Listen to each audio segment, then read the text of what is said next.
This lecture is about combinational logic circuit. We will discuss how to design a logical circuit with the help of complex or simplified Boolean expressions. And also we will discuss how to design logical circuit with the help of truth table.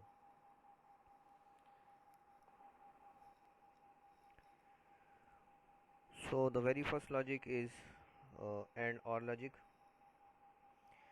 AND OR logic में जो gets use होंगे वो AND gets use होंगे और OR gets use होंगे. Two AND gates with two inputs and one OR gate with two inputs. यानी AND gate और OR gate दोनों जो यूज़ होंगे इन दोनों AND और OR गेट के दो इनपुट्स होंगे. ये दोनों गेट्स कंबाइन होके AND OR logic circuitry design करेंगे. तो हम नेक्स्ट एक फिगर डिस्कस करेंगे जिसमें कि AND OR लॉजिक हमने शो करनी है. बूलियन एक्सप्रेशन AND गेट्स की जो आउटपुट जनरेट हो रहे हैं और रिजल्टिंग जो सम ऑफ प्रोडक्ट एक्सप्रेशन आ रही है हमारी फॉर आउटपुट x, ये दोनों शो हो रहे हैं इस डायग्राम में. जनरली एंड और लॉजिक सर्किट में different number of and gates use हो सकते हैं with any number of inputs. Generally हम एंड गेट्स यूज़ कर सकते हैं, और गेट यूज़ कर सकते हैं और इनकी इनपुट वेरी हो सकती हैं. जो टू टेबल हम यूज़ कर रहे हैं फॉर 4 इनपुट एंड और लॉजिक, ये टेबल 5.1 में हम शो करेंगे. और जो इंटरमीडिएट एंड गेट आउटपुट्स हैं ये भी इस टेबल में हमने शो करनी है.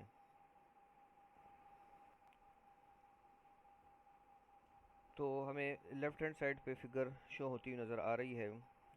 हम दो एंड गेट यूज़ कर रहे हैं जो कि input A B and C D इनको यूज़ कर रहे हैं. तो जो पहला एंड गेट आपको शो होता नज़र आ रहा है इसके इनपुट हैं ए बी, और जो सेकंड एंड गेट हमें यूज़ होता हुआ नज़र आ रहा है इसके दो इनपुट्स हैं सी डी. अब जो फर्स्ट गेट है इसका आउटपुट ए बी से डिनोट हो रहा है यानी ए डॉट बी, और जो सेकंड गेट हमें एंड गेट की आउटपुट मिल रही है ये in the form of C D मिल रही है. अब ये दोनों input as a input gate number 3 को मिलेंगे. ए बी और सी डी दोनों गेट नंबर 3 को एज अ इनपुट मिलेंगे. तो जो फाइनल या रिजल्टेंट हम कह सकते हैं कि एक्स आउटपुट आ रही है ये होगी A B plus C D. जो सम ऑफ प्रोडक्ट की हमें एक्सप्रेशन मिलेगी ये होगी X equal to A B plus C D. Right hand side पे हमें ट्रू टेबल शो हो रही है जिसमें कि इनपुट्स हैं ए बी सी डी. ये वो 4 इनपुट्स हैं जो कि हमने गेट नंबर 1 और गेट नंबर 2 को देने हैं. जो हमें गेट नंबर 1 और गेट नंबर 2 की आउटपुट मिल रही हैं वो मिल रही हैं A B and C D, जिसे हमने ट्रू टेबल में 1 और 2 के साथ रिप्रेजेंट किया हुआ है. इसी तरह जो फाइनल आउटपुट है ये एक्स से डिनोट हो रही है, ये एक्स से शो हो रही है जो कि हमें आर गेट यानी गेट नंबर 3 से आउटपुट मिल रही है. तो हमने ट्रू टेबल में इसको आउटपुट फ्रॉम गेट नंबर 3 से डिनोट किया हुआ है या शो कर रहे हैं.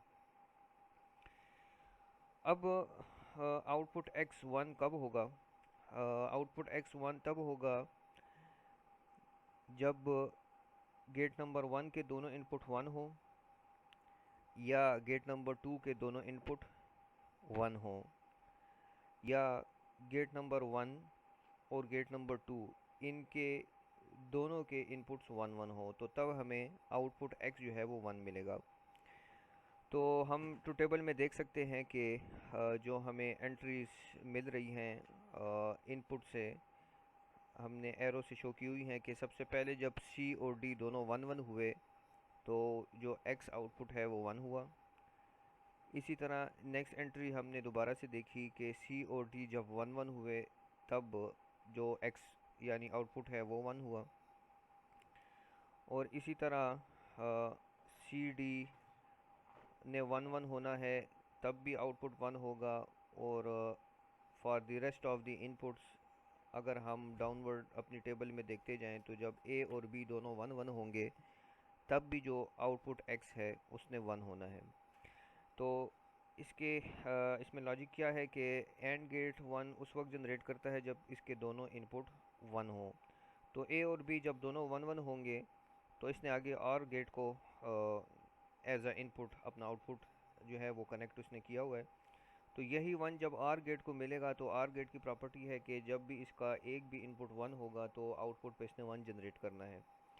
तो ए बी या सी डी में से दोनों इनपुट्स जब भी 1 होंगे, दोनों गेट्स के इनपुट्स जब भी दोनों 1 होंगे तो आउटपुट एक्स हमें 1 मिलेगा, जो कि हमने यहाँ पर ट्रू टेबल में शो किया हुआ है।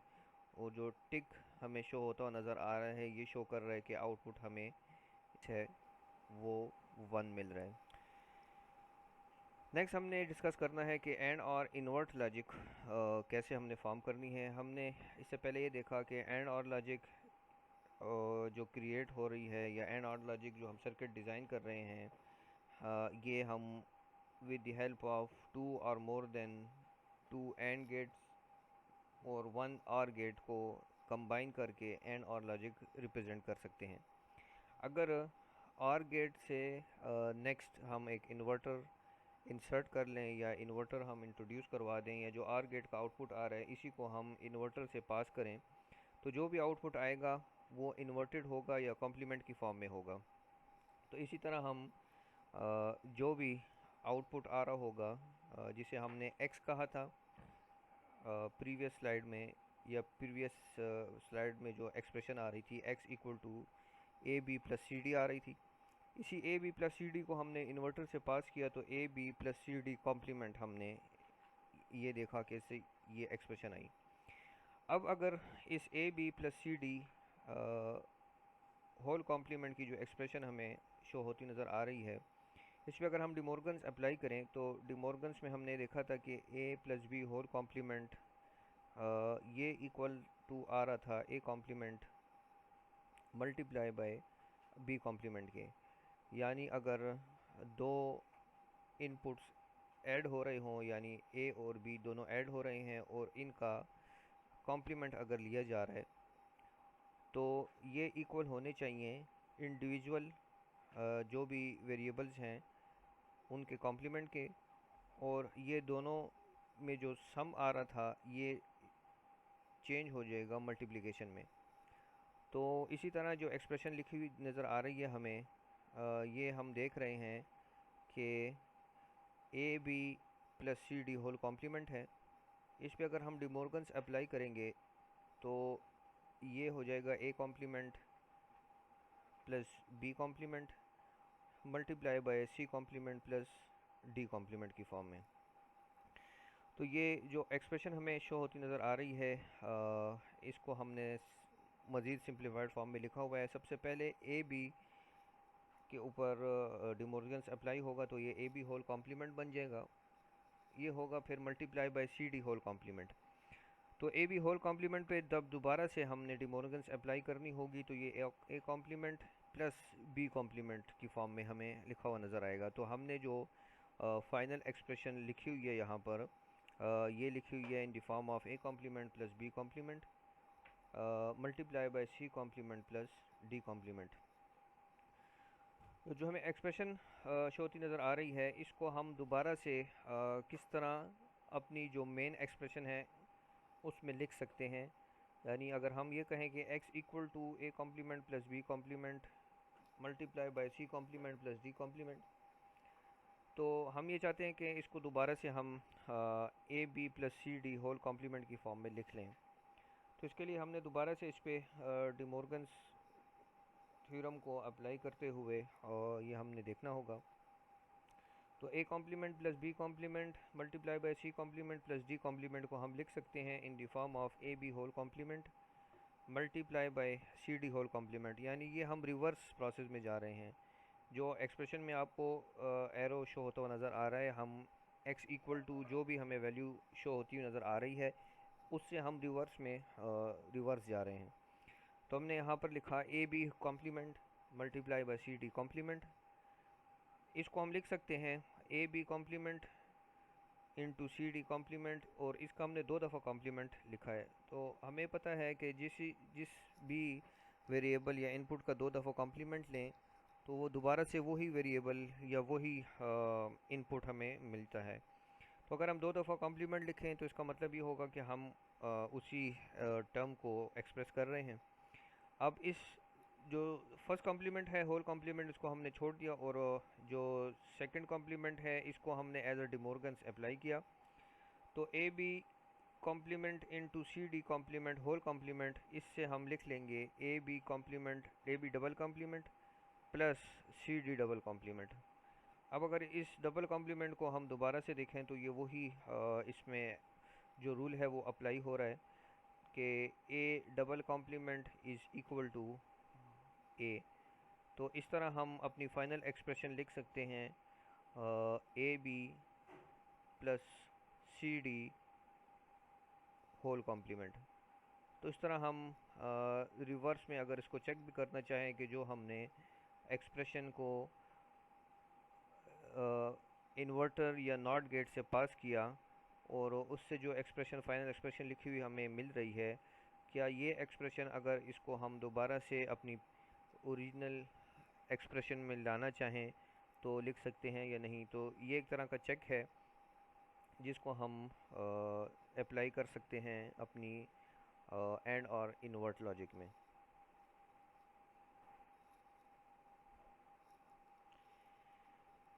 नेक्स्ट लॉजिक है एक्सक्लूसिव और logic.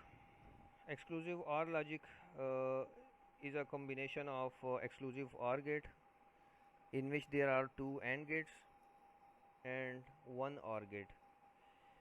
2 AND gates 1 OR gate, ये हम AND OR logic पहले से डिस्कस कर चुके हैं। अगर इन्हीं AND gates की एक एक इनपुट के साथ हम एक एक इन्वर्टर इंक्लूड कर लें तो ये एक्सक्लूसिव OR गेट या एक्सक्लूसिव OR लॉजिक क्रिएट होगी। तो फिगर में हम देखें कि गेट नंबर 1 के साथ ए का जो इनपुट आ रहा है वो सिंपल है यानी विदाउट कॉम्प्लीमेंट है, और जो बी से इनपुट आ रहा है इसको हम कॉम्प्लीमेंट कर रहे हैं with inverter first not gate के साथ जो हम 1 से शो कर रहे हैं। तो इस तरह गेट नंबर 1 जो एंड गेट है, एंड गेट नंबर 1, इसका एक इनपुट होगा ए और इसका जो दूसरा इनपुट होगा वो होगा बी कॉम्प्लीमेंट। इसी तरह गेट नंबर 2 जो एंड गेट नंबर 2 है, इसमें हम देखें तो बी को हम सिंपल लिख रहे हैं और ए को हम इन्वर्टर या नॉट गेट नंबर 2 से पास करके इस एंड गेट नंबर 2 को दे रहे हैं। तो इस एंड गेट नंबर 2 का जो इनपुट्स होंगे, एक इनपुट होगा ए कॉम्प्लीमेंट और दूसरा इसका इनपुट होगा बी। तो इन दोनों गेट से यानी गेट नंबर 1 से जो आउटपुट जनरेट होगा वो होगा ए बी कॉम्प्लीमेंट, और गेट नंबर 2 से जो आउटपुट जनरेट होगा वो होगा ए कॉम्प्लीमेंट बी। ये दोनों आउटपुट्स गेट नंबर 3 के एज अ इनपुट यूज़ होंगे। तो जो हमें एक्सप्रेशन मिलेगी फाइनल एक्सप्रेशन वो होगी x equal to A B complement plus A complement B, और ये हमें एक्सक्लूसिव और लॉजिक रिप्रेजेंट कर रही है। तो जो राइट हैंड साइड पे हमें ट्रू टेबल शो होती नज़र आ रही है, ये एक्सक्लूसिव और गेट की ट्रू टेबल है जिसमें कि हमें ये पता है कि जब भी एक्सक्लूसिव और गेट में दोनों इनपुट सेम होंगे तो आउटपुट हमें 0 मिलेगी, और जब भी दोनों इनपुट डिफरेंट होंगे तो आउटपुट x हमें 1 मिलेगी। So the next logic is exclusive nor logic. Exclusive nor logic implement होगी अगर हम एक्सक्लूसिव और फंक्शन के साथ एक इन्वर्टर या नॉट गेट इंट्रोड्यूस कराएं। जो x और गेट का आउटपुट है उसके साथ हम अगर नॉट गेट कनेक्ट करें तो ये हमें एक्सक्लूसिव नॉर लॉजिक रिप्रेजेंट करेगा या एक्सक्लूसिव नॉर लॉजिक का जो आउटपुट है वो मिलेगा। तो एक्सक्लूसिव नॉर लॉजिक को हम एक्सप्रेशन की फॉर्म में देख सकते हैं कि x equal to A B complement plus A complement B, इसका होल कॉम्प्लीमेंट हमने लिया। इस पे जब डिमॉर्गन्स अप्लाई किया तो हमें A B complement whole complement multiply by A complement B whole complement की फॉर्म में हमें एक्सप्रेशन मिल रही है। अब इस पे दोबारा से हम कह सकते हैं कि डिमॉर्गन्स अप्लाई होगी, इंडिविजुअल टर्म पे डिमॉर्गन्स अप्लाई होगी। तो A B complement whole complement को अगर हम देखें तो इसमें जब डिमॉर्गन्स अप्लाई होगी तो ये ए कॉम्प्लीमेंट प्लस बी हमें मिलेगा और इसके साथ मल्टीप्लाई हो रहा है ए प्लस बी कॉम्प्लीमेंट, यानी इनसे दो टर्म्स हमें मिलेंगी। अब जब ये दोनों टर्म्स आपस में मल्टीप्लाई होंगी तो इससे जो फाइनल एक्सप्रेशन मिलेगी वो होगी A complement B complement plus A multiply by B की फॉर्म में। इसको हम इम्प्लीमेंट कैसे करेंगे? तो इसकी जो लॉजिक सर्किटरी है ये फिगर नंबर बी में आपको शो हो रही है। फिगर नंबर ए में हमने सिंपली ये बताया कि अगर हम एक्स और लॉजिक को एक इन्वर्टर के साथ कनेक्ट कर लें तो इससे हमें एक्स नॉर लॉजिक हम इम्प्लीमेंट कर सकते हैं।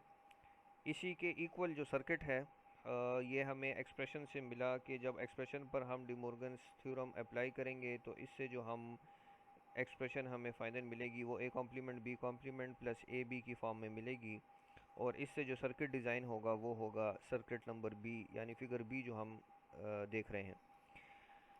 तो फिगर नंबर बी में हमने देखा कि जो एंड गेट 1 है इसके दोनों इनपुट इन्वर्टर से पास होके आ रहे हैं। पहला इनपुट है ए और दूसरा इनपुट है बी।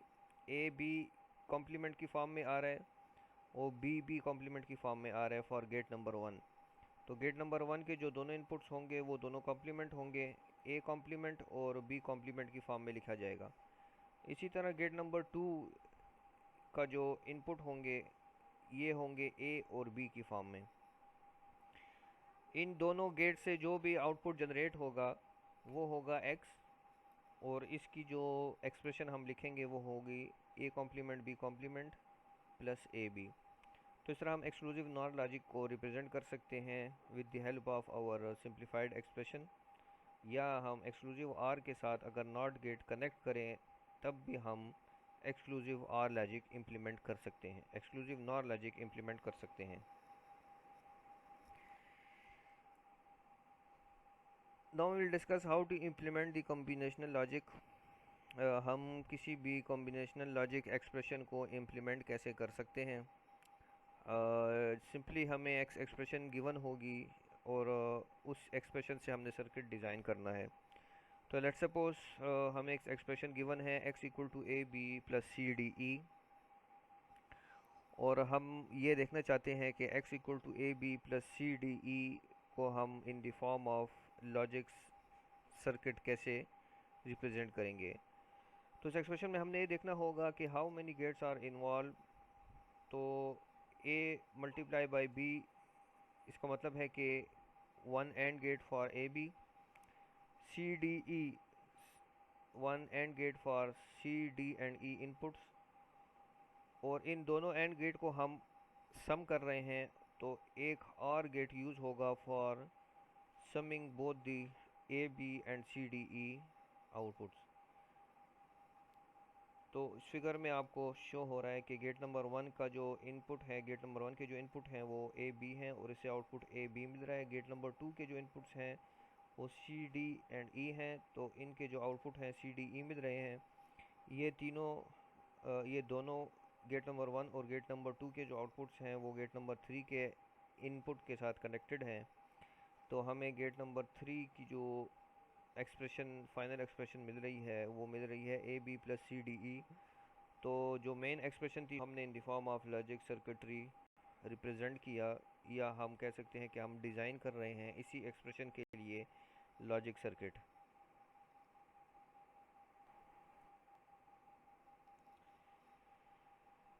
नेक्स्ट एक कॉम्प्लेक्स एक्सप्रेशन है जिसमें कि एंड गेट भी यूज़ हो रहे हैं, और गेट भी यूज़ हो रहे हैं, नॉट गेट भी यूज़ हो रहा है और इसी तरह जो सर्किट की कॉम्प्लेक्सिटी है वो थोड़ी हमने इंक्रीज़ की हुई है। तो एक्सप्रेशन हमें गिवन है, इस एक्सप्रेशन से हमने सर्किट डिज़ाइन करना है। तो सबसे पहले हमने ये देखना है कि कितने गेट्स यूज़ होंगे। तो अगर पहला हम देखें तो ए और बी ये दोनों मल्टीप्लाई हो रहे हैं। So first we will use a gate with input A and B. A और बी मल्टीप्लाई होने चाहिए, तो इसके लिए एंड गेट यूज़ होगा। फिर हमें ये शो होता नज़र आ रहा है कि ए और बी जो दोनों मल्टीप्लाई हो रहे हैं, इनके साथ ये ब्रैकेट के अंदर जो टर्म है C D complement plus E F, ये भी मल्टीप्लाई हो रही है। तो इसका मतलब ये होगा कि ए बी और इसके साथ जो ब्रैकेट में सारी टर्म है ये एक एंड गेट से पास होने चाहिए। ए जिसका इनपुट्स हो ए, दूसरा इनपुट हो बी, और जो तीसरा इनपुट होगा ये ब्रैकेट के अंदर जितनी भी सारी टर्म है ये थर्ड इनपुट होना चाहिए। तो इसके लिए सबसे पहले हमने C D complement plus E F को इम्प्लीमेंट करना है। तो सी डी कॉम्प्लीमेंट को इम्प्लीमेंट करने के लिए हमने गेट नंबर 1 लिया जिसका एक इनपुट है सी और दूसरा इनपुट है डी कॉम्प्लीमेंट। फिर हमने दूसरा गेट लिया गेट नंबर 2 जिसके इनपुट हैं ई एफ और उसके आउटपुट भी ई एफ आ रहे हैं। इन दोनों को हमने गेट नंबर 3 से पास किया जो कि आर गेट है। तो इसका जो आउटपुट आएगा गेट नंबर 3 का वो होगा C D complement plus E F. तो हमने जो ब्रैकेट वाली टर्म थी उसको उसका लॉजिक सर्किट डिज़ाइन किया C D complement plus E F का। अब ये थर्ड इनपुट बनेगा फॉर गेट नंबर 4, जो हमें फाइनल या जो हमारा एंड गेट होगा गेट नंबर 4। इसके अब 3 इनपुट्स हैं, एक इनपुट है ए, दूसरा इनपुट है बी जो कि हम फिगर में टिक मार्क के साथ शो कर रहे हैं, और इसका जो तीसरा इनपुट होगा वो होगा C D complement plus E F की फॉर्म में। तो जिस तरह हमने पहले कहा कि हमें ऐसा गेट चाहिए जिसके 3 इनपुट्स होने चाहिए, पहला इनपुट हो ए, दूसरा इनपुट हो बी, और जो थर्ड इनपुट होना चाहिए वो ब्रैकेट के अंदर वाली जो टर्म है ये सारी होनी चाहिए। तो हमने ब्रैकेट के अंदर वाली टर्म जो है इसको पहले इम्प्लीमेंट किया, फिर इसको हमने गेट के साथ कनेक्ट किया एंड गेट के साथ, और जो हमें फाइनल एक्सप्रेशन का सर्किट मिला वो मिला from the output of gate number 4।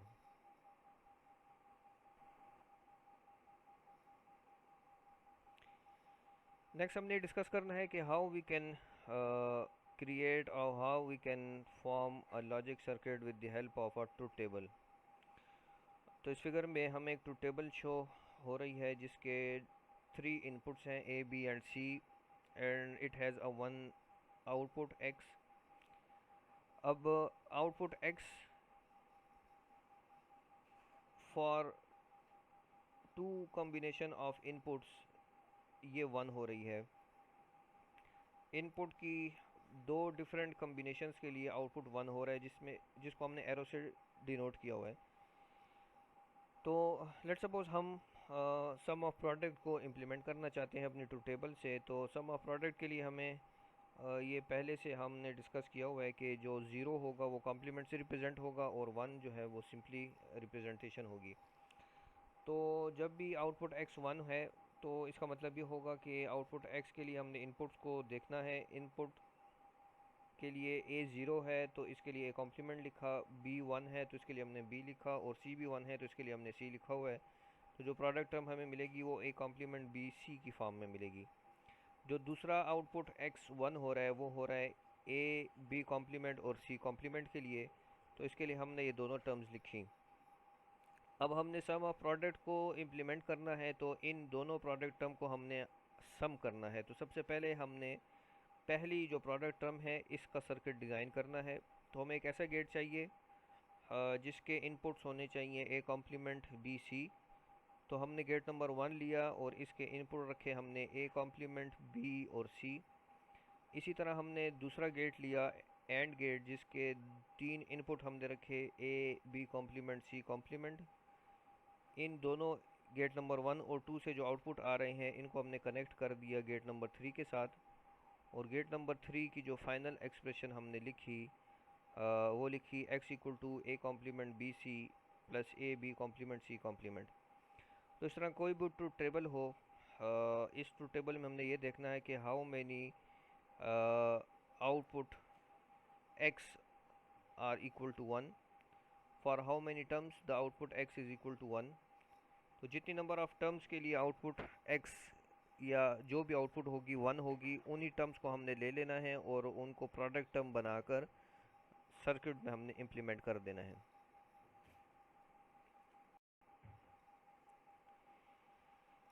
Next truth table हमें शो हो रही है जिसमें कि 3 डिफरेंट आउटपुट्स जो हैं वो 1 हो रहे हैं।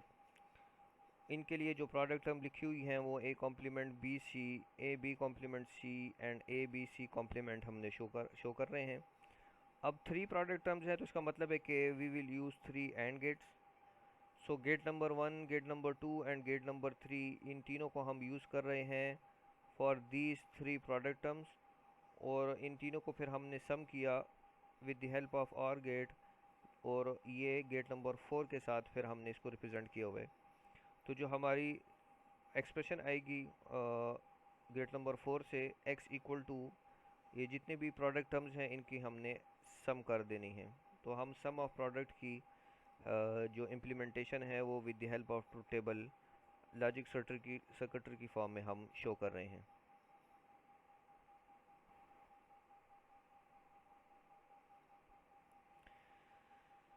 नेक्स्ट हमने देखना है कि जब हम किसी कॉम्प्लेक्स सर्किट को एक्सप्रेशन की फॉर्म में लिखें तो क्या उस एक्सप्रेशन को हम सिंप्लीफाई कर सकते हैं या नहीं। तो हमें एक सर्किट गिवन है जिससे कि हमने एक्सप्रेशन पहले डिफ़ाइन करनी है, फिर उस एक्सप्रेशन को हमने with the help of D Morgan's theorem या बूलियन अलजेब्रा सिंप्लीफाई करना है, और उसी सिंप्लीफाइड एक्सप्रेशन का दोबारा से सर्किट डिज़ाइन करना है। तो जो हमें सर्किट गिवन है कॉम्प्लेक्स सर्किट, सबसे पहले हम गेट नंबर 1 को देखते हैं कि गेट नंबर 1 से जो हमें आउटपुट मिलेगा वो क्या मिलेगा। तो गेट नंबर 1 के 3 इनपुट्स हैं, और ये तीनों इनपुट्स जो हैं वो कॉम्प्लीमेंट हैं, यानी A complement, B complement, C complement, ये हमें मिल रहा है। और फिर जो गेट नंबर 1 का आउटपुट है इसको हमने इन्वर्टर के साथ भी कनेक्ट किया हुआ है, तो जो भी इसका आउटपुट आएगा A complement, B complement, C complement, इसका होल कॉम्प्लीमेंट लिख लेंगे। तो x इक्वल टू जो हमने एक्सप्रेशन लिखी हुई है इसमें जो ये सेकंड नंबर टर्म आ रही है ये टर्म है फ्रॉम गेट नंबर 1। अब जो गेट नंबर 2 है इसका जो इसके 2 इनपुट्स हैं, एक इनपुट जो गेट नंबर 1 का आउटपुट है जो इम्प्लीमेंट होके आ रहा है, और दूसरा इनपुट है इसका C। तो जो एक्सप्रेशन है उसमें जो हमें सेकंड नंबर टर्म शो होती हुई नज़र आ रही है, ये A complement, B complement, C complement, whole complement multiply by C के साथ हम इसमें इसको रिप्रेजेंट कर रहे हैं। तो पहली जो टर्म थी वो पहले गेट नंबर 1 से आई, और दूसरी जो टर्म है वो गेट नंबर 2 से आई। अब इन दोनों के जो आउटपुट हैं ये गेट नंबर 3 के साथ कनेक्टेड हैं। गेट नंबर 1 का भी आउटपुट और गेट नंबर 2 का भी आउटपुट ये as a input gate number 3 के साथ कनेक्टेड है। तो गेट नंबर 3 के 2 इनपुट ये हो गए और एक इनपुट जो है वो D से आ रहा है। तो इस तरह हमने जो थर्ड नंबर टर्म है वो लिख ली सिंपल D, यानी पहली 2 टर्म्स ये भी ऐड हो रही हैं और इनके साथ D भी ऐड हो रहा है, तो ये 3 टर्म्स लिखी गई फॉर द एक्सप्रेशन x। अब इसी एक्सप्रेशन को x इक्वल टू जो भी एक्सप्रेशन हमें मिल रही है इसको हमने सिंप्लीफाई करना है। तो with the help of Boolean algebra and D Morgan's theorem हमने इसको सिंप्लीफाई करना है। For first term and second term दोनों पे हमने डि मॉर्गन्स थ्योरम अप्लाई करना होगा, और इसके साथ साथ बूलियन अलजेब्रा के जो रूल्स हैं वो भी इम्प्लीमेंट करने हैं या अप्लाई करने हैं। तो हमें जो फाइनल एक्सप्रेशन मिलेगी वो मिलेगी in the form of a plus B plus C plus D. तो ये हम कह सकते हैं कि we have a simplified expression for our given complex expression. इसका जो सर्किट आ रहा था पहले circuit, it was a complex circuit और जो सिंप्लीफाइड सर्किट होगा उसके लिए जो हम कह सकते हैं कि एक्सप्रेशन लिखी जाएगी वो होगी x equal to a plus B plus C plus D. ये जहन में याद रखें कि जो फर्स्ट एक्सप्रेशन हमें दी गई है इसका जो आउटपुट आएगा it will be equal to the simplified expression. The output of the complex expression will be equal to the output of the simplified expression. ये हमेशा से याद रखें, दोनों के जो आउटपुट होंगे x ये दोनों इक्वल होंगे, यानी इस कॉम्प्लेक्स एक्सप्रेशन का जो आउटपुट है, कॉम्प्लेक्स एक्सप्रेशन का जो सर्किट था इसका आउटपुट x ये इक्वल होगा सिंप्लीफाइड एक्सप्रेशन के सर्किट के आउटपुट x के साथ। तो दोनों के जो x होंगे आउटपुट ये सेम होंगे या इक्वल होंगे, या दोनों के जो रिज़ल्ट होंगे ये दोनों सेम होंगे।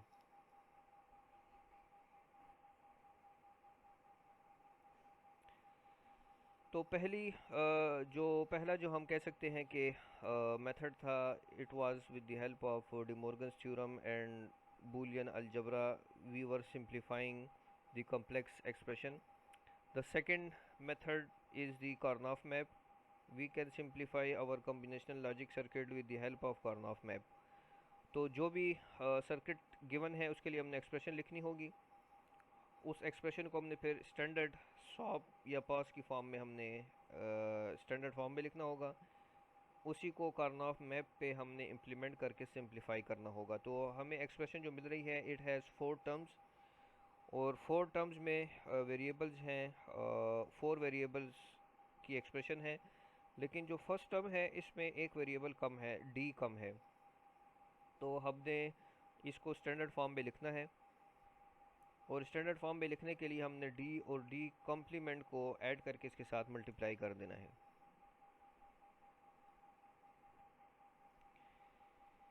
सो we have to expand the first term to include the missing variable that is D and D complement.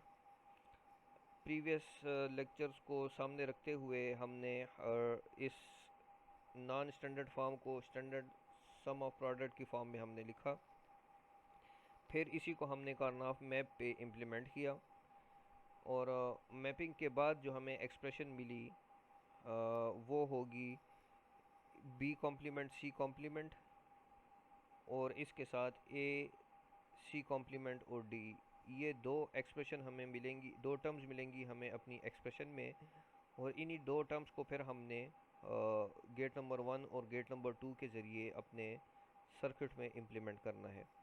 तो इस तरह हम कार्नोफ मैप को यूज़ करते हुए भी अपनी कॉम्प्लेक्स एक्सप्रेशन को सिंप्लीफाई कर सकते हैं, और जो सर्किट हमें कॉम्प्लेक्स सर्किट मिला हुआ था उस पे हम कार्नोफ मैप यूज़ करते हुए उसको सिंप्लीफाइड फॉर्म में सर्किट डिज़ाइन कर सकते हैं। दोबारा से याद रखें कि जो सिंप्लीफाइड एक्सप्रेशन का जो सर्किट होगा उसके आउटपुट की जो भी वैल्यू आ रही होगी एक्स की वैल्यू, ये वैल्यू इक्वल होगी कॉम्प्लेक्स सर्किट के जो आउटपुट है एक्स की वैल्यू के, दोनों के इक्वल होंगे।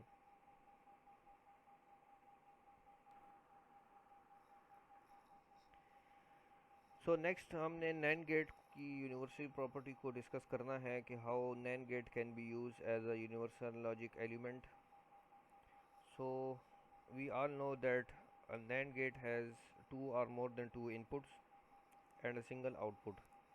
If we combine the inputs of the NAND gate into a single input, then it may be converted into a inverter or a NOT gate.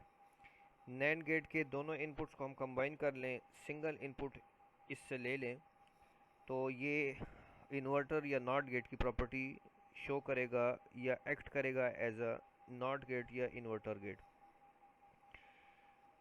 तो इसको हमने फिगर ए में शो किया हुआ है।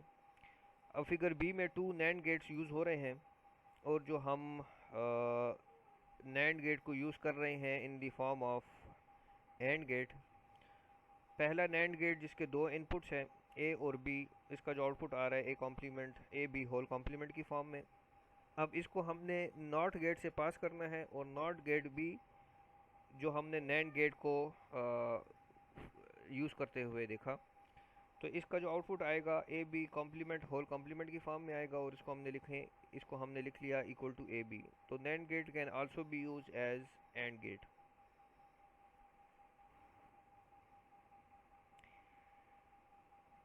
So we can use NAND gate to form OR gate. There will be three NAND gates that will be used to form or implement the OR gate logic. जो gate number 1 है in figure सी, इसके जो दोनों inputs हैं उसको हमने combine कर लिया और इसका एक कॉमन नेम हमने रख लिया इनपुट का ए। इसका जो आउटपुट आएगा वो ए कॉम्प्लीमेंट आएगा। इसी तरह गेट नंबर 2 को जो हमने दोनों इनपुट कंबाइन किए बी और इसका जो आउटपुट आएगा बी कॉम्प्लीमेंट, इन दोनों को हमने गेट नंबर 3 से पास किया तो A complement B complement NAND gate से पास हो रहा है तो A complement B complement whole complement किस तरह हमने लिख लिया। और इस पर जब हमने डिमोर्गन्स अप्लाई की, डिमोर्गन्स थ्योरम, तो ये हमें मिला ए प्लस बी की फॉर्म में। So NAND gate can be use as OR gate और NAND gate logic can be implemented to form और to create OR gate logic. अब इसी और गेट लॉजिक को हम अगर दोबारा से कॉम्प्लीमेंट करें या इन्वर्टर से पास करें तो ये नॉर गेट की प्रॉपर्टी हमें शो करेगा। तो इसके लिए हमने फिगर नंबर जो डी है यानी सेकंड फिगर है इसमें एक गेट नंबर 4 इंट्रोड्यूस करवाया और इसको हमने एज अ नॉट गेट या इन्वर्टर यूज़ किया। तो जो ए प्लस बी हमें गेट नंबर 3 से मिल रहा था इसको हमने दोबारा से इन्वर्ट किया या कॉम्प्लीमेंट की फॉर्म में लिखा और ये हमने लिखा A plus B whole complement. So NAND gate can also be used to implement the NOR gate logic.